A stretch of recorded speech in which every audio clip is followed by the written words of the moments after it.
नमस्कार साथियों।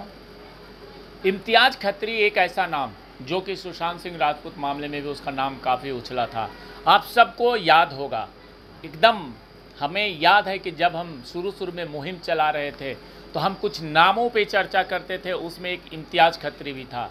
हमने कभी उसकी फ़ोटो तो नहीं देखी थी, लेकिन नाम ज़रूर याद है। और वही इम्तियाज खत्री ड्रग्स माफिया निकला और उसके घर जब छापेमारी हुई, शनिवार को सुबह सुबह हुई थी, तो काफ़ी मात्रा में काफ़ी चीज़ें मिली हैं जिसको कि जांच एजेंसी यानी कि जो छापेमारी एजेंसी कर रही थी वो सब अपने साथ ले गई है।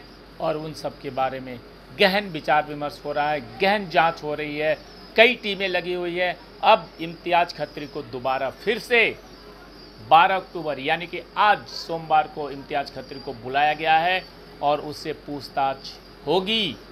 आपको पता है कि इस बार इसकी जो इम्तियाज खत्री की जो छापेमारी हुई है उसके सारे ठिकानों पे वो आर्यन खान के मामले को लेकर के हुई है। और एनसीबी ने आर्यन खान को और अरबाज को और मुनमुन को अरेस्ट करके रखा हुआ है। और इन लोगों ने कुछ ऐसा राज खोला होगा जिसके आधार पे इम्तियाज खत्री के भी ठिकानों पे छापेमारी हुई। और एक बहुत बड़ी रेड थी जो कि इम्तियाज खत्री के घर पे हुई, मुंबई के बांद्रा इलाके की।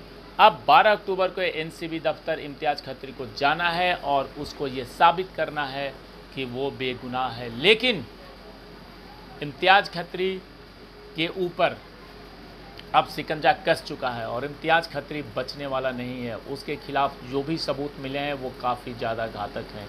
और ड्रग्स पैडलर, ड्रग्स सप्लायर, इसके रूप में इम्तियाज खत्री के ऊपर बहुत सारे सबूत मिले हुए हैं। और सुशांत सिंह राजपूत मामले में भी इम्तियाज खत्री शक के घेरे में है।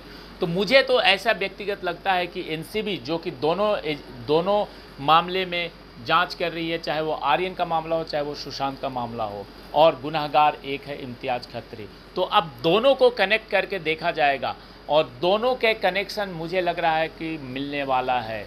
और दोनों के कनेक्शन और गुनहगार एक तो बड़ी बात है।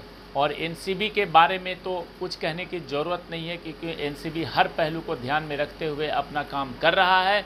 और मुझे ये पूरा उम्मीद है कि इम्तियाज खत्री अब फंस गया जाल में। और इम्तियाज खत्री की जो छापेमारी हुई, वहाँ से जो डॉक्यूमेंट्स मिले हैं और कुछ आपत्तिजनक चीज़ें मिली है जिससे कि इम्तियाज खत्री के ऊपर शिकंजा काफ़ी कस चुका है।